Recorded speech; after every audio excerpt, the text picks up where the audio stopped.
country's judiciary is under the microscope as the controversy in line with the formation of the constitutional bench takes a new twist with every passing day. When it all seemed that the issue was done and dusted, the government petitioners have now objected to the composition of the bench, raising questions over the presence of two justices who are linked with earlier verdict on a similar issue. Good morning, I'm Amar Singh Pradhan, and these are the headlines of the hour. The Prime Minister floats a 6-point proposal pledging to return to status quo of 17 May 2018, the disgruntled faction adamant on forming a new force. Lawyers pleading on behalf of the government raise objection to the partiality of two justices included in the reformed constitutional bench, the bench to continue hearing today. Nepal reports 99 COVID-19 deaths with over 3,000 positive cases yesterday. Over 6,600 COVID patients recover from the virus. And Team Nepal all geared up to take their fancied opponent Jordan. Nepal eyeing full points and a place in the Asian Cup.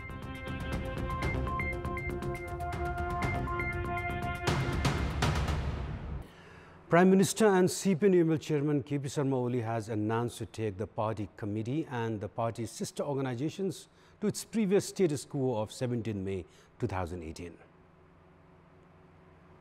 The Prime Minister issued a 6-point proposal late yesterday to safeguard the party unity, which is seen as the Premier's bid to convince the disgruntled faction of the party led by senior leader Madhakumar Nepal. Chairman Oli has stated that he is ready to return to the previous status quo if the disgruntled faction agrees to take back the signatures turned in to form a new government under the leadership of Nepali Congress President Sherbahadur Deuba. Chairman Oli has mentioned that the committees and organizations on the Central Committee and Standing Committee will also return to the previous state. The Premier has also said no actions would be taken against the leaders of disgruntled faction and would be impartial towards all leaders and cadres of the party.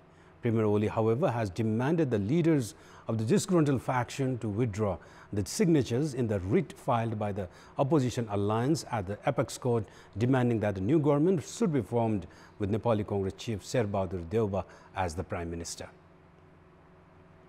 Meanwhile, prior to this development, the disgruntled faction of the ruling CPN UML had said that they have decided to form a new force, alleging party chairman and Prime Minister KP Sharma Oli of carrying out undemocratic and unconstitutional activities. Majority of the elected office bearers from the party's 9th General Convention, including senior leader duo Madhakumar Nepal and Jalnath Khanal, have been preparing to quit the party. The disgruntled faction blamed Prime Minister Oli of shredding democratic norms and constitutional values. Issuing a decision on the 2-day Standing Committee meeting yesterday, the faction concluded to seek an alternate path as there was no basis that Premier Oli would address the demand of running the party on its ideology. The faction led by senior leader Nepal floated a 10-point decision that includes addressing the demands within a stipulated time and assurance from the Prime Minister regarding their demands, among others. The faction reiterated that there was no point of holding uncertain and inconclusive dialogues with Premier Oli for party unity, as they are joining hands with other political forces to protest against the Prime Minister's decision to dissolve the House of Representatives and announce midterm elections. The faction came down heavily on Premier Oli for denting the constitutional and democratic system and devaluating public mandate, stating that the relevancy of the tax team formed to settle the inter-party conflict could not be justified with the expulsion of the team coordinator. The faction criticized Prime Minister Oli for his modus operandi. The faction accused the government led by Premier Oli for largely being involved in anti-democratic and anti-national activities. The Constitutional Bench reformed yesterday to hear on the writ petitions against the dissolution of the House of Representatives could not carry hearings on the case. Chief Justice Cholendra Somser Rana has reformed the Constitutional Bench on the basis of seniority after controversy erupted in the previous bench. However, the hearing was affected after lawyers pleading on behalf of the government raised objection to the partiality of two justices included in the bench. We have more in this report. Chief Justice Cholindra Shamsher reformed the constitutional bench headed by him on the basis of seniority, comprising Justices Deepak Kumar Karki, Meera Khadka, Ishwar Prasad Khatioda and Anand Mohan Bhattrai. However, the hearing on Sunday was largely affected after government lawyers demanded that Justice duo Karki and Bhattrai should not be included in the reformed bench, saying that both the justices had already given the views regarding the case in the previously constituted bench. Most of the lawyers from the government side, including Attorney General Ramesh Badal and Senior Advocate Sushil Pant, during the hearing argued that both the justices could not be a part of the bench as writ petitions are told to be linked with the CPN UML dispute, and the justice duo had already publicly made the outlooks in the case. After the hearing from the government side, arguing on behalf of the petitioners, senior advocates Badri Bahadur Karki and Raman Shrestha and advocate Tikaram Bhattrai criticized government lawyers and supported the reformed bench constituted based on seniority. They raised question on the judicial process of writ petitions and claimed that government lawyers cannot raise question on the structure of the constitutional bench. The hearing on the case ended for Sunday and will continue on Monday. The country continues to reel under the COVID-19 crisis as 99 individuals succumbed to the infection while 3,024 individuals tested positive for coronavirus yesterday, taking the infection rate to 28.9%. The latest deaths have taken the COVID-19 casualty tally to 7,898 in the country. Meanwhile, 6,636 patients registered full recovery, taking the recovery tally to 491,009. The recovery rate now stands at 83.5%. According to the Health Ministry, 10,471 tests through the PCR method were conducted yesterday. There are 89,217 active cases in the country, while the Kathmandu Valley alone reported 1,131 new cases as of latest update.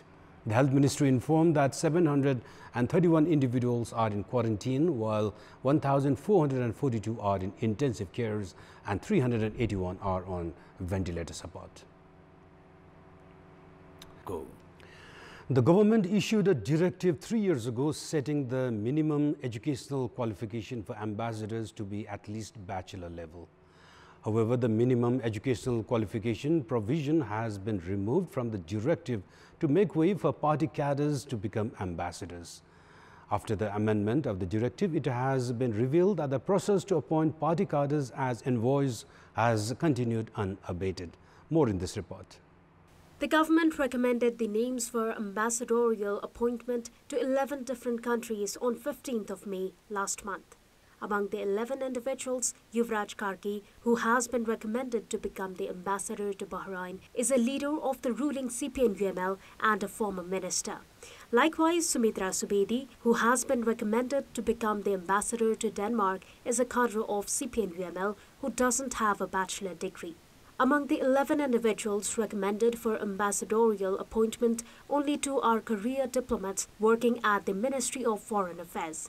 However, in the directive issued by the government 3 years ago, it was mentioned that a minimum of 50% of the ambassadorial appointment should be from the Foreign Ministry. The directive was amended a week before the recommendation was made public, according to which the provision for former ministers to have educational qualification and to have knowledge of the language of the country to be appointed to were removed. According to the directive, employees of the Foreign Ministry below the post of Secretary and Joint Secretary cannot become ambassadors.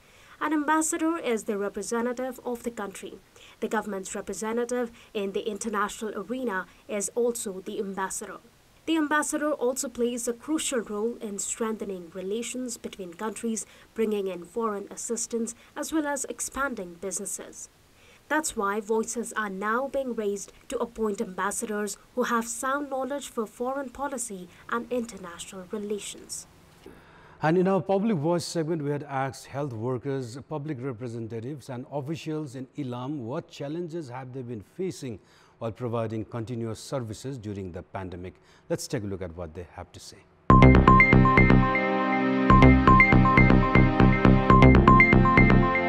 जस्तो ठाउँमा पनि गएर अब हामीले त्यो बिरामीसँग अथवा मान्छेसँग involve हुनै पर्यो त्यसले गर्दा आफू समेत जोखिममा पर्ने सम्भावना चाहिँ अत्याधिकै छ वडा कार्यालयमा काम गरिरहेको अवस्थामा अब बाहिर पब्लिकहरू आउँदा सबैलाई अब सुविधा छैन सेनिटाइजर छैन मास्क छैन उहाँहरुसँग हामीसँग पनि उहाँहरूलाई दिने पनि छैन आफूसँगै छैन हैन सुविधा छैन विभिन्न क्षेत्रमा पुगेर काम गरिरहनु पर्ने अवस्था आइरहेको छ र अब हामी पनि सरसर्ती हेर्दाखेरि सुरक्षित छैनौं जोखिममै छौं भन्ने अब अनुभव हामीलाई त्यस्तो लागिरहेछ मैले मेरो परिवारदेखि लगायत समाजमा अन्य व्यक्तिहरूलाई पनि मेरो कारणले गर्दाखेरि चाहिँ कुनै समस्या पो आइरहेको छ कि भन्ने जस्तो धेरै मानसिक तनावहरू पनि रहेका छन् 2-2.5 घण्टासम्मको बाटो पनि हिँडेर जानुपर्ने हुन्छ हो झरी पनि बर्खा त्यही हो समस्या नजाँदा पनि हुँदैन घर घरमा गएर कतिपय ठाउँमा त स्लाइन दिने गर्ने उपचार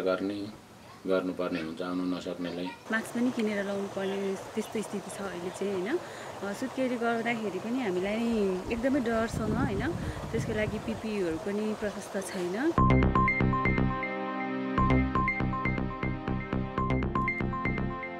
And now time for our segment Public Pulse, where you text us with your opinion.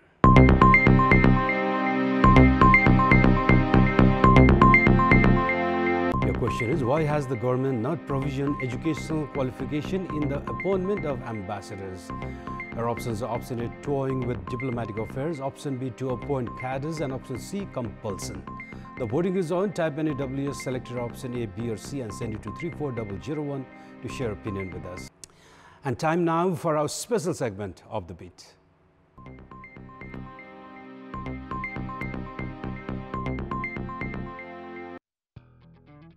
The ongoing prohibitory orders have been a blessing in disguise as far as nature and our surrounding is concerned. The life has indeed come to a standstill with the usual hustle and bustle of human daily chores replaced by people confined within their houses.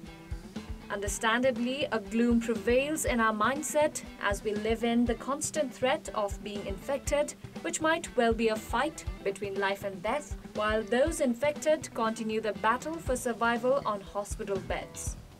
Temples, mosques, monasteries, churches have remained barren because life-saving gods have remained too engaged in nursing the COVID-19 patients. It would be an understatement to say that it is only human life that is reeling under the pandemic, while nature and other animals on land and in sky continue with their merrymaking ways. And those were our latest headlines. Our next English bulletin will be at 11 a.m. Take care and good day.